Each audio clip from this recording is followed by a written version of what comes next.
Coffee Pot Conversations. Hello and welcome to the best bits of Coffee Pot Conversations, hosted by An Englishman in Paris. This is episode 2.10. My name is Paul, deemed an Englishman in Paris by myself from an old university assignment. That seemed a little bit cold, didn't it? But hello and welcome to Coffee Pot Conversations, hosted by An Englishman in Paris. My name is Paul. This is episode 2.10, the best bits. Yep, we've made it all the way through to an entire calendar year of podcast. So 2 seasons done. This is the final one of the season, final one of 2024. I'll be starting soon with season 3 if all goes according to plan. So without any news about Christmas, let's crack on with the news.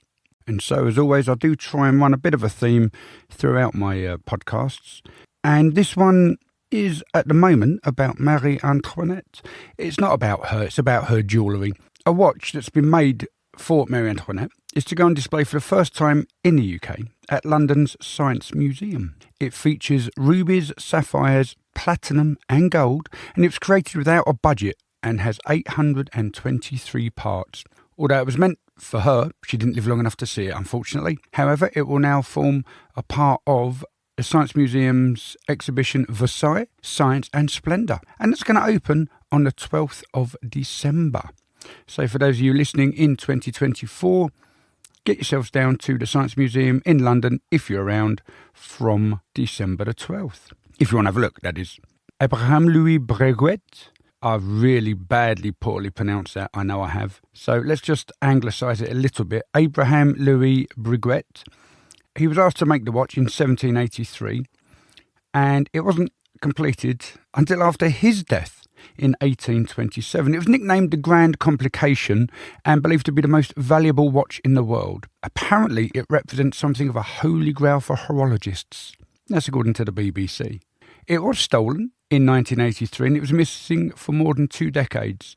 So the exhibition will aim to take visitors on a 120-year journey through the evolution of science at the Royal Court, the Palace of Versailles, and explain how monarchs Louis XIV, Louis XV and Louis XVI encouraged scientific pursuit and drew on technological advances to enhance France's prestige and extend its influence.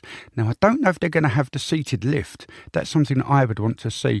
And the fact that it runs from December 12th up until 21st of April 2025. So for those of you listening in the new year, up until the 21st of April, you can go and see it. Tickets cost £12 with free entry for children under 11. Okay, so continuing on with this link, it's a necklace. See what I did there? Yeah, I was quite clever with that. We all know, we don't all know, but some of us know about the necklace. It was asked to be made by Queen Marie Antoinette, but it wasn't. It was asked to be made by some devious little lady, Jeanne de la Motte. She was a noble woman. She fell on hard times and she pretended to be the queen. She tricked a cardinal into giving her the necklace without paying.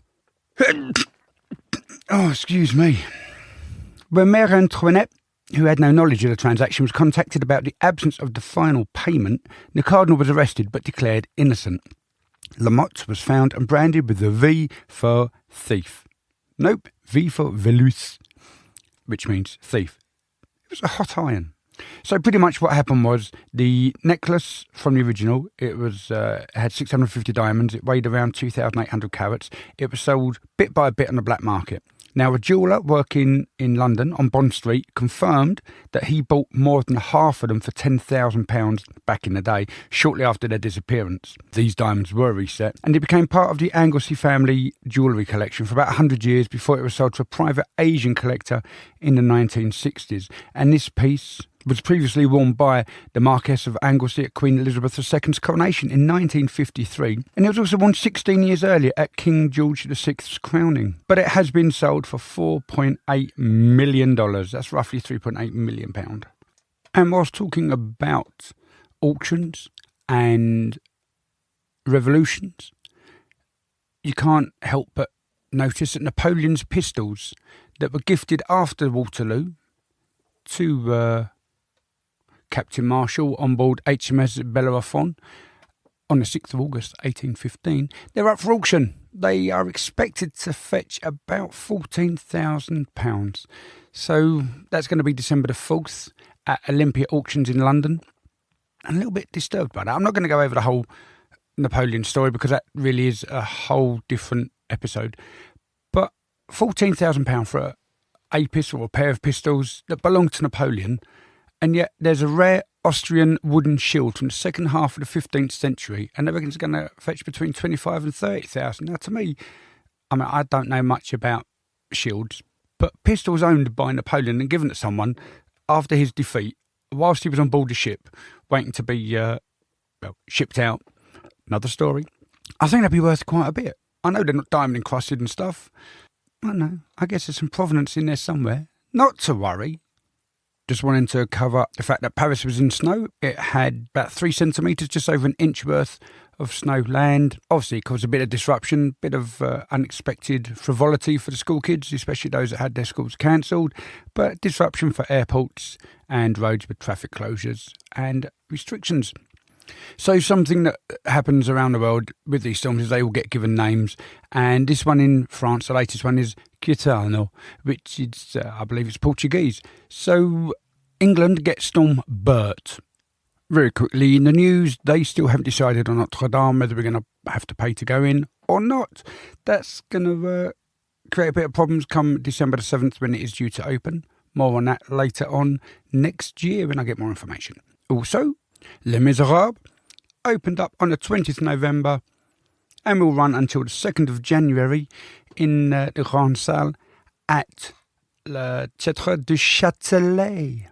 So grab your tickets from €12 to €119 whilst you can, if you're over there between, now and the 2nd of January 2025. It's the first time it's been back in Paris for about 30 years, I believe. I've not seen the show over here in London, not even seen the big musical, but I did see one with Liam Neeson. So that was very different because I was expecting him to hunt someone down and shoot the family and find someone. While still talking about theatrical productions, Hello Dolly is at Lido 2. It was written 60 years ago by the same chap who wrote Le Cage aux Folles. How about that, ladies and gentlemen? A little bit of culture for you. This has also been running for a little while. It started 7th of November and it's going to finish on the 5th of January 2025. So again, depending on when you're listening to this, you can still grab a ticket and get there if you wish to, from €25. And that is at Théâtre de Lido, Lido 2 in Paris, at Champs-Élysées. Oh, Champs-Élysées. Here's a quick little one for you, Nev, at Au Pied de Cochon, which I believe is near Westfield, Les Halles. I think it's the one we walked past on our way to Opéra Tranquille the first time when I first knew of your little quirk of being less than your happy usual self when you are hungry. We had walked quite a way at that point, I'm not going to lie. The annual celebration of the new vintage of Beaujolais Nouveau took place. It's made from the Gamay grape and it's always on the third Thursday of November, and apparently they really rushed this wine out to smash it out. I don't understand the technicalities of it. Maybe I won't. So there we go. That's for you, Nev. Nice red, which I will try and find for you whilst out there. Although they do ship to Japan, America and the UK, so I might be better off looking at Waitrose or something. And this episode, having been released on the 26th of November, sees me heading to Paris in 2 days' time. So that's the 28th of November. I was planning on going and doing an episode regarding the EES, the entry-exit system. But you know what? It's still not ready. The latest target date hasn't been announced as of yet, and it's great. We don't think it's going to be launched this year because, well, it's coming up for Christmas and no one can be bothered, to be honest. It's like Christmas. Let's just take a break. Let's pop in a Eurostar. There we go. So, it's really weird because I'm sure I've read somewhere that in one of the far eastern countries of the globe, they're already doing this. And I don't see what the problem is. If they can do it, why can't the EU? I don't know. I will quite possibly be talking to you about this upon the first episode of Season 3, which is due to be released in the new year, in 2025, in January on the 14th. So that's 14th of January 2025. Season 3, Episode 1. I know, who'd have thought already, eh? And the news wouldn't be the news unless we'd mentioned French singer-songwriter Charles Dumont, who composed Edith Piaf's famous song, Non, je ne regrette rien. He died aged 95. He died after suffering from a long-term illness, and he wrote songs for some of the music world's biggest stars, including Barbra Streisand, Gloria Lasso, Tino Rossi, and Dalida. He wrote Non, je ne regrette rien in 1956, aged 27. How about that? Edith Piaf would only accept to sing the song a few years later in 1960. Charles Dumont was passionate about music from a young age, and he attempted to learn musical theory and piano, but wasn't very good at that. So he then moved on to the trumpet, inspired by the legendary Louis Armstrong. We all love that little bit of jazz. Unfortunately, he wasn't able to continue playing the trumpet because of health reasons, so he turned to writing songs. And French Minister of Culture, Rachida Dati, her, who is trying to get people to pay to enter Notre Dame. She celebrated the composer's achievement in a statement posted on X, formerly called Twitter, qualifying him as a sacred figure of French music. Yeah, I didn't know him, but, if he's written songs for Barbra Streisand, he can't be all that bad. So, here's to you, sir. There's no easy way out of this, so I'll just go straight into saying, happy birthday, Eurostar. On the 14th November 1994, Eurostar began carrying passengers from London across the Channel to Paris. So it opened in 1994 and it was built by 13,000 workers over 8 years and completed in 1993. Queen Elizabeth II and Prince Philip attended the inauguration of the Eurostar Waterloo International Station. Who remembers that? Right? Waterloo Station. Oh, Waterloo Road. No, so it used to be at Waterloo and then it turned to London St Pancras in 2007 in the belief that Kent commuters would have a better time of it because it was going to free up the domestic train lines into Waterloo. However, since COVID, Eurostar hasn't used any stations in Kent, so that's a bit of a wah-wah. Since April 2023, there has been a petition started by Keith Hillier Palmer calling for Eurostar stops in Kent to be reinstated and since gained nearly 60,000 signatures. However, I don't think it's going to happen just yet. Still, people want it. And let's bring back a stop in Calais as well. Now, I'm going to confess, because I was thinking about this the other day. If I get on at St Pancras and I get off at Paris, I don't have to worry about where my luggage is. If I go from St Pancras, stop off in Kent, stop off in Calais and then Paris, I'm not saying people are dishonest, although we know they are, but someone could take my luggage for whatever purpose, be it, malice or just an accident, and I'm not even going to know where it's gone. So I quite like this run through, but then also I think maybe I'd like to get off at Calais just once in a while and take trains from there. Although this podcast is about Paris, so I probably wouldn't. Although that's not strictly true because I do want to explore other parts of France, wait for 2030, and the Winter Olympics.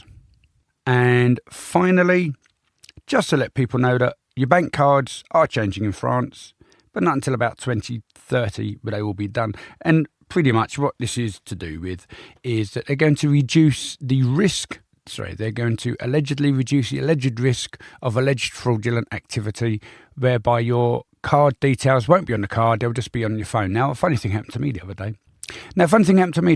I went to purchase a pair of walking boots from a well-known sports chain over here in England, and I wasn't allowed to. Oh, okay, well, why is that? Well, I'll tell you why, thanks for asking. I have the app on my phone, and I need to access the app to access a QR code for them to gun it at the tills, and bosh, I then pay. Well, they had no reception at the back of the store. Fair enough. So I said to the lady, what do I do? You've got no reception at the back of the store. And she said, well, take a walk down the front, get reception, get a signal, get the QR code, come back, and then show us your photo ID. No.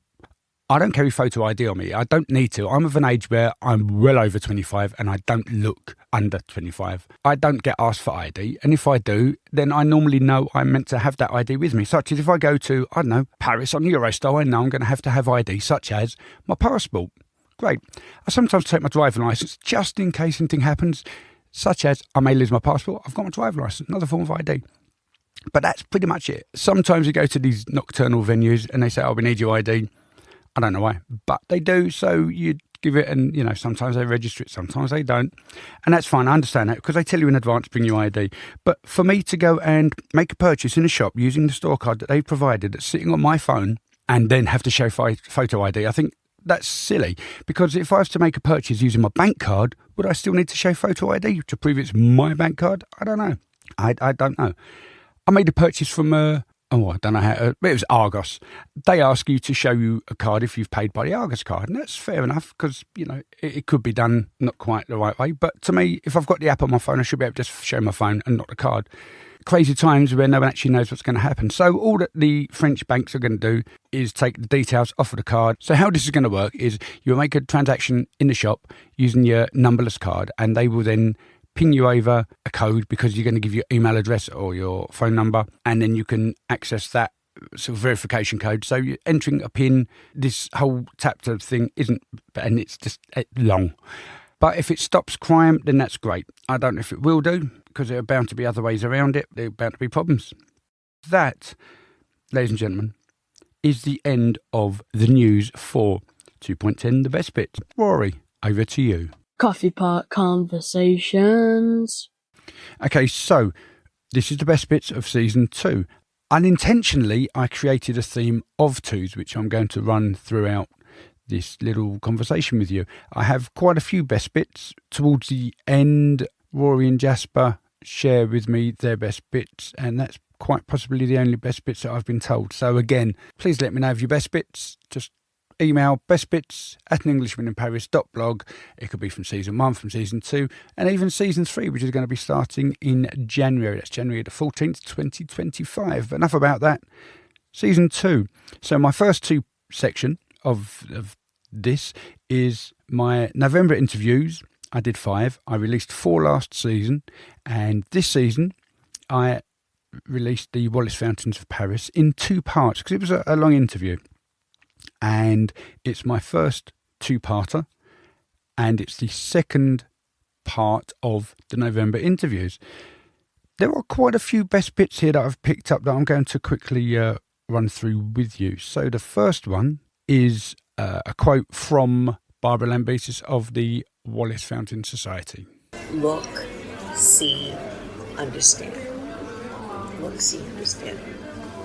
Not only was it a great quote, she actually said it twice. And the second piece of advice I was already doing before I heard it. You ought to take a camera, and you need to take a notebook. You may never use this information, but if you ever decide one day you want to, you're going to kick yourself that you didn't do it while you were there. So that was 2 pieces of advice from Barbara Lambesis of the Wallace Fountain Society. My piece of advice came to you in episode 2.2, which was the second part 2, of the Wallace Fountains of Paris. The head of the Paris Olympic, Tony Estanguet, confident forecast that the Paris Olympics would be the safest place in the world when the games open, doesn't seem far off. So that's great news that Paris is safe, but what about swimming in the River Seine? Is that safe? Well, according to Paris Mayor Anne Hidalgo, it certainly is. She decided she was going to jump in last Wednesday. Not really jump in fairness. She just walked down the ladder and took to the water, swimming around for about 100 metres.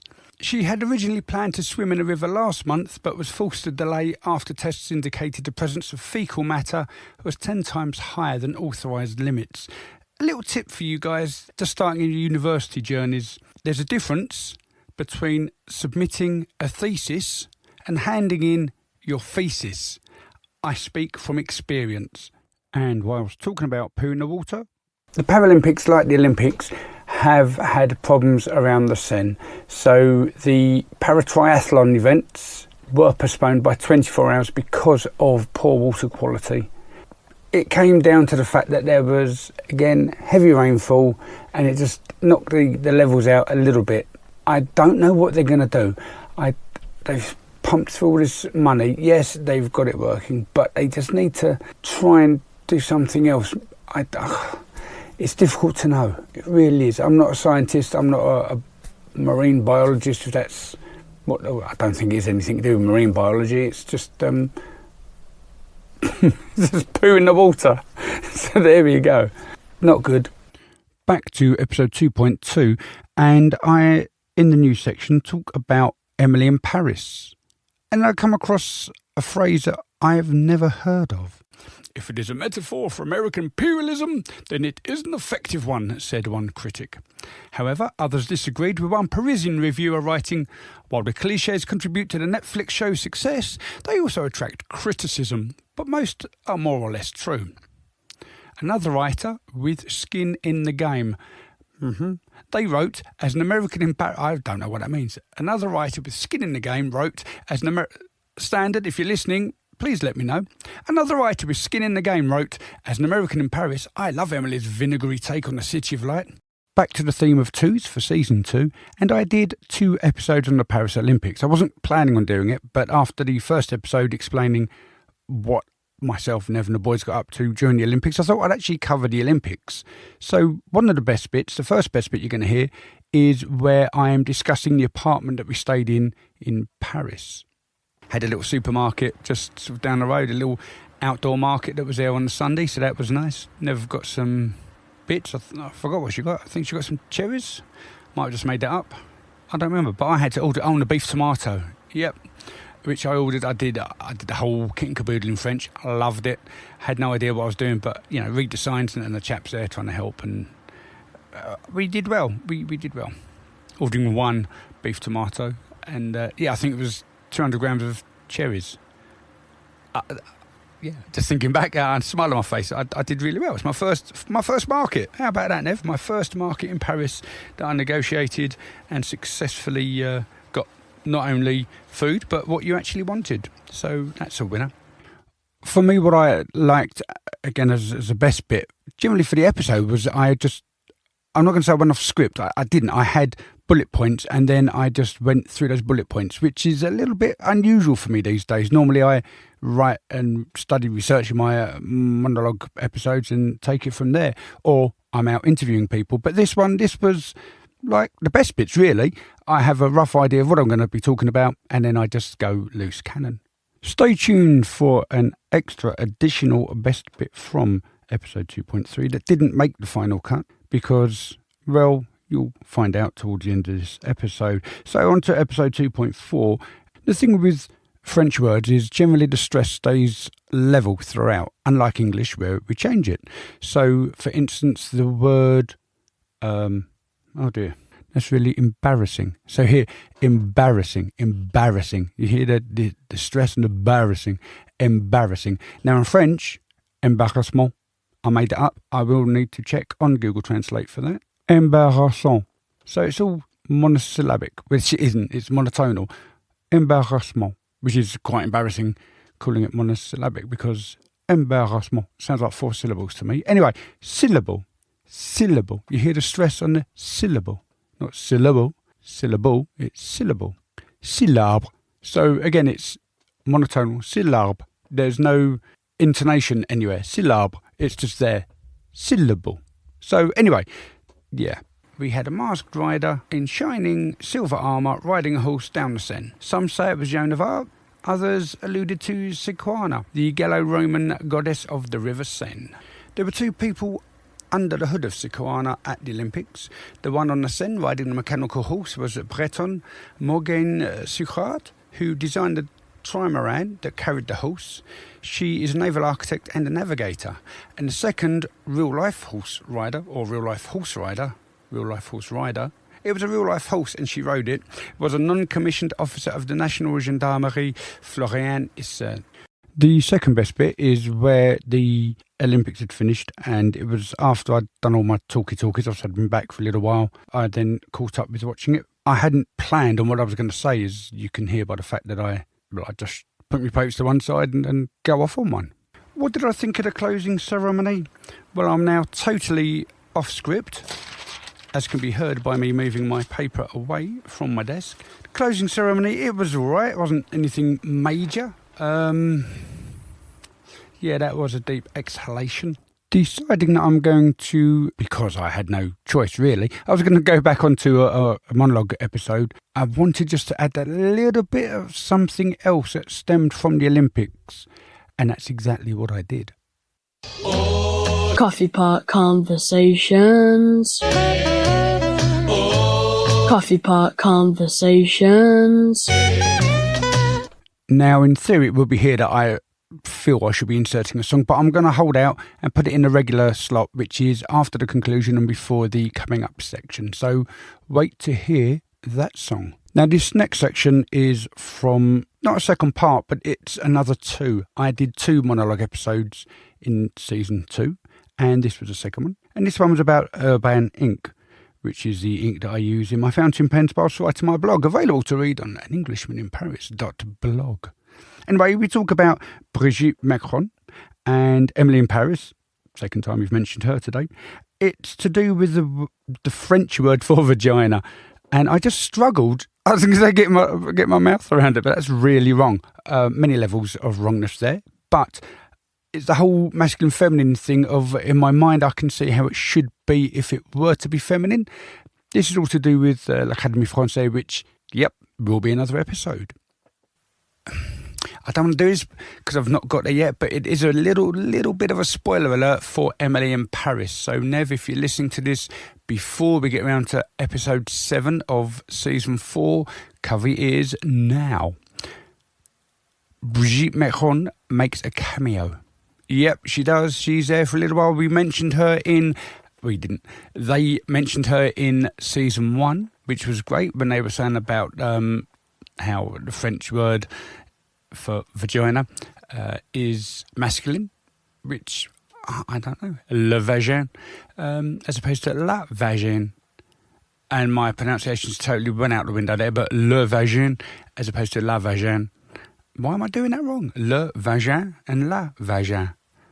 I don't know. But anyway, the lady hoo-ha is a man. So who knew? Now this next section is a first, but it's a 2 because there was this one and the one after. So we're talking about episodes 2.7 and 2.8 where I did external broadcasts, not outside broadcasts, which is well away from any studio, be it a coffee shop or my bedroom, which is where I normally record my episodes. It was definitely. Okay, go on then. Introduce yourself. Hello, my name's Paul. Coffee Pot Conversations, hosted by An Englishman in Paris, and today I am with... Nevin, who is your co-host for the day. And today we are at Cafe Culture Expo in the Business Design Centre, Islington in London.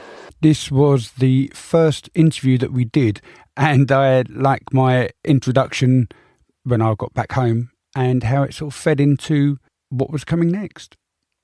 Let's start with the first interview with Lost Sheep Coffee, who are based down in Whitstable in Kent, down in the southeast of England. As Mike, the roaster, goes on to explain, he is called Mike and he's a roaster. Hello, who are you and what do you do? I'm Mike. I'm the head roaster at Lost Sheep Coffee. We're a roastery based in Kent, Whitstable on the coast of Kent. I actually hadn't planned my introduction when I got back home. It just fell into place, so I was very pleased with that one. Now, I suspect the vast majority of those people listening, you don't follow my blog, you don't know anything about me, and that's fine. But just to give you a little bit of a slight background information about myself, when I was turning 40, which was a few years back, I started up my education again and I did distance learning at the Open University and I covered creative writing for my bachelor's along with religious studies. And then I did a master's in creative writing. And as you can tell, that was good money well spent. You know, I'm always honest and I'm always truthful. Some may say that's the same. But anyway, I'm always honest and always truthful. And honestly and truthfully, it was lush. I asked Nev, I said, Nev, I've not asked you yet, what's your best bit? And she reminded me that I actually had asked her and she had also told me. So her best bit is where I go from an outside broadcast to an inside broadcast. Here are just a couple of examples. A little bit of background noise for you. No idea if that picked it up, but now we will have the news in a much quieter environment. And now it's back to you, Paul, in the studio. Thank you, Paul, and now it's time for the news. And that was taken from episode 2.8, Cafe Business Expo, but not in Paris. The next one is from episode 2.9, but don't worry, we haven't finished with 2.8 just yet. Today, coming up, we have the news, and then we have the special moment where we have live, not in the studio, but in the coffee shop, Rory and Jasper. We have no idea what we're going to talk about. So in interest of good housekeeping, let's move on to the news. What? Oh, sorry. Here's the news. Back to episode 2.8, and it's the news section. You get to see a slightly darker twist on my personality here. And maybe you can understand my humour just a little bit more. So just for context, I was talking about Le Catacombe in the 14e arrondissement, or in English, I was talking about catacombs in the 14th arrondissement. Philippe Charlier is going to, along with a team of archaeologists, anthropologists, biologists and doctorologists. Doctors. They're going to be examining some of the skeletons of the, 5 to 6 million people, and they're going to be studying to determine what diseases and parasitic infections that they suffered, as well as any poisonings by heavy metals such as lead, mercury and even arsenic. How about that, eh? So this Charlier says maladies that leave a trace on human bones, including rickets, syphilis and leprosy, are easier to identify. But DNA extraction from teeth allows them to pinpoint infectious agents such as the plague that kill too rapidly to make a mark. How exciting is that? They can also see, for example, he says, if the syphilis that killed someone in the 16th century is the same as the syphilis of today, or whether the infectious agent of the disease has micro-evolved. That don't sound good, does it? Here begins another outbreak. No, I'm joking. I suspect they'll die before they reach the surface. I'm joking. But this, ladies and gentlemen, is why I don't write novels. However, he does go on to say that the project is now in its third year and the team will produce the first preliminary findings before the end of the year, and he predicts that the work will outlive his career. So maybe I was right about the outbreak. No, I'm only joking. Let's move on to the next topic before this one kills me. Yeah. For those of you that are still paying attention, still awake and still having a slight interest in this episode, which is episode 2.10, the best bits, we are now approaching the best bits of episode 2.9, the coffee shop, but not in Paris. Now, there's just a few little parts here which are slightly lengthy. Bear with me, we will get through them. And then we have, well, the bits that come after, which is a conclusion, a little bit of a song, and then the coming up section. And then that's it. Season 2, bish, bash, bosh, job done, finished. Moving on to Season 3, exciting times, but you've got to wait for those. So here are the best bits. Not just mine, but from the boys as well, of episode 2.9 Coffee Shop, but not in Paris. Plus that little special bit that I did promise you about earlier.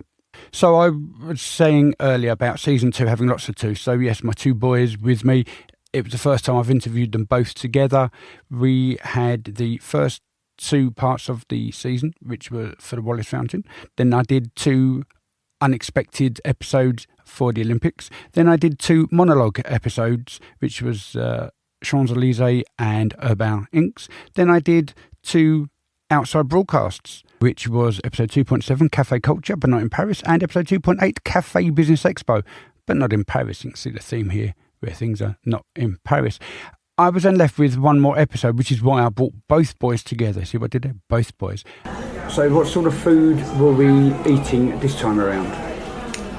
We was eating steak. And more steak. And maybe even more steak. And then chips. With more steak. Yeah, it was a meat-filled holiday. What about the 2 nights prior to moving back into Paris? We had kebab. And then kebab again. I'm just trying to think, did we go anywhere the same that we've been before that would have been different? I suppose around the Eiffel Tower was a bit different. Jardin de Roy. Jardin de Roy in the Latin Quarter, Rue de la Chette. And what did you have to eat there, Jasper? Steak. What did you have? I think it was steak. So I've got the best bits coming up, and I still have 2 clips, I think, that I'm going to use. Definitely one clip. Was it? Yeah, it was. Stade de France, where it was beach volleyball, wasn't it? Was it Stade de France? No, it was Stade de France metro journey. It was after that. We were sitting down at the Stade de France, getting ready for Rugby 7. Oh, that was funny. So we're not going to mention that just yet. We're saving that for the best bits. That was funny. So here is that part that I said we were going to be putting in later. It was what the three of us had agreed on were going to be the best bits, but then Rory came up with another best bit afterwards, which will follow straight afterwards. So, Stade de France, waiting for the Rugby Sevens women's. That's going to go on the podcast. Anything you want to talk about? How was the journey here, Rory? Rory's best bits coming up. Busy. I got fingers up my bum and I really enjoyed it. This can't go on the podcast now. Jasper, anything you'd like to say about the journey here? It was busy and felt like armpit sweat drop on my cheek. Nice. Nev, so we've made it to Paris 2024, Rugby Sevens, women's. Anything you'd like to say about the journey getting here? Hot. Oh, that's 5 minutes of material that I can't use. No, it's fine, don't you worry. We'll add it to the best bits. To be honest, I think the Paralympics are really stepping up a game in, no pun intended, but they're really stepping up. Possibly poor choice of wording, but they've really upped their game. Just for a little bit of clarity, Rory asked for that part to be added, but with no context. As someone that does podcasts and interviews, I am normally the one asking the questions. Very, very rarely do I get asked anything apart from, can we stop now? Or can you stop following me? And even that old classic, do we have to, Dad? So I actually asked the boys if they had any questions for me. So boys, have you got any questions for me? Go on, just as I've been doing most of the talking. I don't know, so back to Rory. Let's go with what's your favourite famous architecture in Paris? So it could be like the Eiffel Tower, Arc de Triomphe, Sacre-Cœur, all of that, all the touristy areas. It's the church outside Westfield, Saint-Eustache. It's a beautiful, beautiful church. I don't know very much about it, but they've got lovely stained glass windows, and I've been in there. I don't know if I took Nev or not. I know she said she wanted to. Okay. And yeah, I've got a lovely photograph that I took, then I manipulated it on Snapseed, and that's one of my favourite photos of Paris as well. Very nice. I suspect over the next however many years that I keep questioning my boys that we will have recurring themes throughout our conversations over the many years that I'm allowed to ask them questions for. And just before we decide we're going to wrap it up, what do you boys want me to bring back from Paris? Jasper? I'm not sure. Rory? I think maybe, because we talked about it quite a bit today. Hang on, it's probably chocolate or adult. No. I can't bring steak back. Oh, well, that one's out the window then. Coffee Pot Conversations. That was episode 2.10, the best bits. And as I've said before, that is the end of the season. Now, I'm not just going to finish it straight here because that would be really rude. But I do want to say thank you to my guests, which were Barbara Lambesis of La Société de Fontaine Wallace, the Wallace Fountain Society. And then I would also like to extend my gratitude to Nev for being with me in episode 2.7, whereby we did interview Mike of Lost Sheep Coffee, Hannah from Cake Stories, Dave on behalf of Miss Tita at Jamaica Blue Mountain Coffee, and Valentina Dalla Corte from Dalla Corte. I would then also like to extend my gratitude to James from Just Tip, Chris from No More Lids, and Mr. Strudels from Cupfee. Finally, I would like to thank Rory and Jasper for being just amazing guests and putting up with me, just being their dad. That's probably enough for anyone to be putting up with. So thank you, boys. I truly appreciate your help and support, as well as from Nev. So that's my conclusion for Season 2 and Season 2, Episode 10, The Best Bits, and 2024. So thank you, one and all. 21 episodes, 2 seasons, calendar year. Boom. I'm in a position I never thought I'd be in. I've made no money. I have spent an absolute fortune getting to where I am today, and that doesn't come cheap, I tell you that. However, it's time for a song. Ma chambre a la forme d'une cage. Le soleil passe son bras par la fenêtre. Les chasseurs à ma porte comme les petits soldats qui veulent me prendre. Je ne veux pas travailler, je ne veux pas déjeuner, je veux seulement oublier et puis je fume. Déjà j'ai connu le parfum de l'amour, 1 million de roses n'embâmerait pas autant. Maintenant une seule fleur dans mes entourages me rend malade. Je ne veux pas travailler, je ne veux pas déjeuner, je veux seulement oublier et puis je fume. Je ne suis pas fière de sa vie qui veut me tuer. C'est magnifique être sympathique, mais je ne le connais jamais. Je ne veux pas travailler, non, je ne veux pas déjeuner. Je veux seulement oublier, et puis je fume.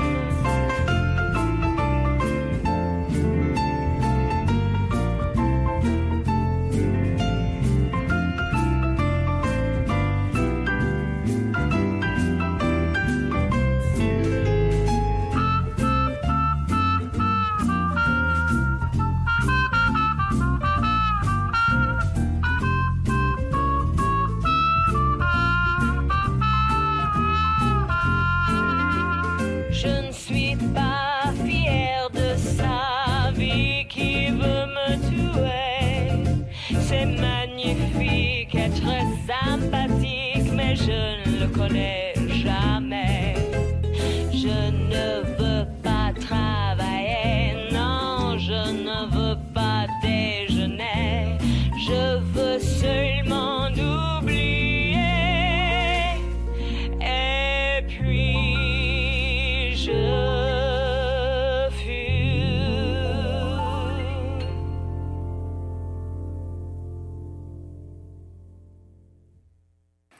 And that was Sympathique, Je ne sais pas travailler by Pink Martini. That was Jasper's choice, that one was. We were in the car, him and I. On our way up to Chelmsford, Ninja Warrior, just because Warrior was playing against Chelmsford Rugby the following day. And we thought, why not? We went up and Rory and Nev were in the car a little way behind us. And Jasper heard the song and he liked it. He said, Dad, can that be my song? I said, no problem at all. And talking of Jasper and songs, it's time for Jasper's jingle. Coming up on Coffee Pot Conversations. We have season 3. Now, for those of you that are keeping up with me as I'm releasing, you knew what you were letting yourselves in for. There is a break between now and the 14th of January when I start season 3, and that's in 2025. So for those of you that are still unsure of what's taking place, every second and fourth Tuesday of every month from January to May, there will be an episode released. And then from July through to November, every second and fourth Tuesday, there will also be an episode released. And that's how it's going to be for however long I'm able to maintain this momentum. It's not every week, so you can give your ears a break, but please do come back and listen, which then leads me on to my thank yous. I want to thank you guys who are out there listening, those that have been with me from the start, that have joined in as I've been going, and those that are now listening from wherever you're starting to listen from, thank you. Feel free to email me in anything you want to, and just let me know if there's anything you want me to cover, to talk about, to go and look at, to discuss. It could be anything to do with Paris, or anything to do with anything, I don't mind. There are some topics that I won't necessarily discuss, but I will certainly raise them, and you are able to email me in anything you want to, and the email address will be podcast@anenglishmaninparis.blog. Yeah, you can follow me on Instagram if you want, which is @anenglishmaninparisblog. You can read my blog, which is anenglishmaninparis.blog. Feel free, get in touch with me anyway, I don't mind. This is now over to you, but season 3 will be coming shortly. Yeah, depending on when you're listening, because if you're just listening with a whole batch of them, then it's the next episode up, possibly. So until then, huge thank you to everyone that's been listening across all my platforms, which is Spotify, Apple, Podbean, Buzzsprout, and numerous others where it is being sent out and shipped out by everybody. Again, this is all funded by myself. Yeah, I'm just a regular guy. I may start season 3 with an introduction again. I don't know. I've got a lot of things going into my mind for season 3. You don't care. You just want season 3. This has been going on for over half an hour now, so you just want to crack on and either live your best life because it's coming up for Christmas, or you're listening to the next episode in a few seconds anyway, or it's middle of the year. I don't know. It depends when you're listening. Let me know. Let me know where you're listening, when you're listening, what made you listen. If you want to, there's no pressure. Everything's free to you guys, and that's it. So for those of you that are keeping up with me as we're going along, I wish you all a very Merry Christmas and a Happy New Year, and I shall see you in season 3. For those of you that are listening middle of the year, hey, enjoy the rest of your day. Unless you're going to bed and listening to this at night, in which case, have a good sleep. Even if it's the morning, have a good sleep. I don't know how it finished these. I just feel so... And it's the end of the year. I mean, come on. Anyway, enough waffle. I've got plenty of that left for season 3. Okay, last final bit. This next part is my built-in outro. It was pre-recorded. I used ChatGPT to sort it out. I tweaked, whatever I did, and it's me, my voice, my words. It just gave me a bit of a clue as to what to do, and I sort of pretty much ignored it. But there we go. So this part is now pre-recorded, and here it is. Until next time, keep the coffee hot, the pot warm, and the conversation cool. Coffee Pot Conversations.